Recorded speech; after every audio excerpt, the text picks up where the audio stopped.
Pinas o abroad? Hindi ka makapag-decide? Ang video na ito ay para sa iyo.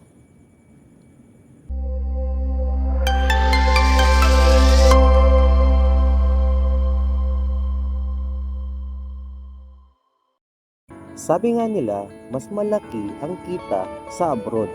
Yun nga lang, you need to sacrifice something. Number 1, na pinapaniwalaan ko, kung Pinas ba o abroad ang iyong tatahakin ay presence. Kailangan mong isipin kung handa ka ba na iwanan ang pamilya mo. Dahil hindi mo sila mayayakap, na makakatabi, hindi mo sila makakasama sa mahabang panahon. Kaya kailangan mong i-consider, isipin kung dapat ba sa Pilipinas ka o sa ibang bansa. Number 2, na pinapaniwalaan ko kung Pinas ba o abroad ang iyong tatahakin ay homesick. Maraming mga kapwa nating mga OFW na nandito sa ibang bansa na 3 buwan pa lang, 4 na buwan pa lang, 5 buwan pa lang ay gusto nang umuwi dahil hindi nakayanan yung homesick. Kaya kailangan mo pa rin isipin mabuti kung kaya mo ba silang hindi makasama ng ganun katagal, kasi ang pinag-uusapan natin dito ay taon, hindi ang pinag-uusapan natin dito ay linggo, hindi natin pinag-uusapan dito ay araw. Kaya kailangan mong isipin kung Pinas ba o abroad ang iyong tatahakin. Number 3, na pinapaniwalaan ko kung Pinas ba o abroad ang iyong tatahakin ay contractual.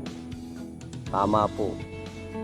Kung pupunta ka ng ibang bansa, ang kontrata mo dito ay 2 taon, 3 taon, tapos magre-renew na lang yan. Pero yun nga lang, meron ding mga kapwa natin, mga kababayan na 3 buwan pinapauwi na kasi maganda yung performance o dahil merong mga hindi nagagawang tama sa trabaho. So iba-ibang klaseng mga istorya.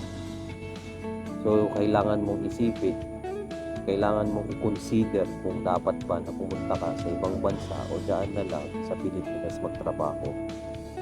Number 4, pinapaniwalaan ko kung Pinas ba o abroad ang iyong tatahakin ay mag-ingat sa mga scammer.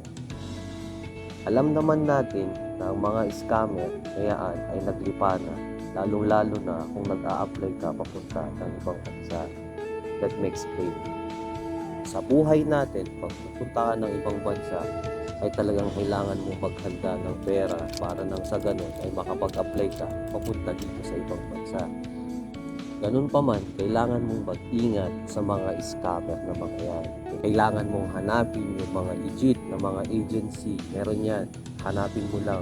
Nasa Google yan. Kung registered pa sila sa POEA. Nandiyan lahat yung mga yan. So, kailangan mong isipin, i-consider yung sitwasyon na mayroong mga scammer bago ka pumunta ng ibang bansa. Number 5, na pinapaniwalaan ko kung Pinas ba o abroad ang iyong tatahakin ay yung culture. Yes, yung culture nila. Kasi yung pagkain nila ay hindi mo kinakain. Yung kinakain mo ay hindi rin naman nila kinakain.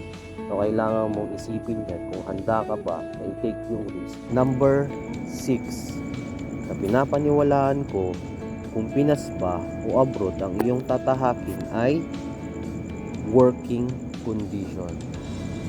Alam nyo mga kadiskarte, yung kontrata na pinirmahan mo sa Pilipinas at pagpunta mo sa ibang bansa, kadalasan hindi nangyayari. Yung trabaho mo ay factory worker, pagpunta mo sa ibang bansa, factory worker pero may extra job.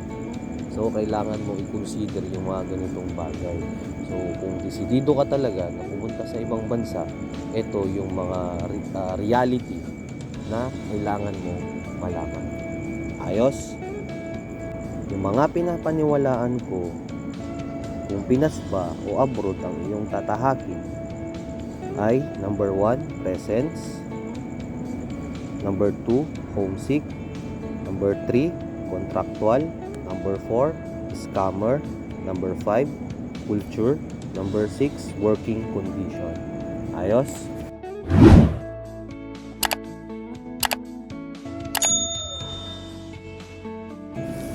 Kung alam naman natin na ang sahod natin sa Pilipinas ay sapat at merong naitatabi, bakit mo pa kailangan pumunta ng ibang bansa? Kung meron ka namang kaunting negosyo, bakit mo pa kailangan pumunta ng ibang bansa? Alam naman natin na kung pupunta ka ng ibang bansa, number 1 dyan ay aandar ang pera. Number 2 ay pagod. I hope na na-enlighten ka sa video natin. I hope na makapag-desisyon ka kung Pinas ba o ibang bansa tatahaking landas. Ako nga pala ang inyong Ninong Poy. Hanggang sa muli. Paalam!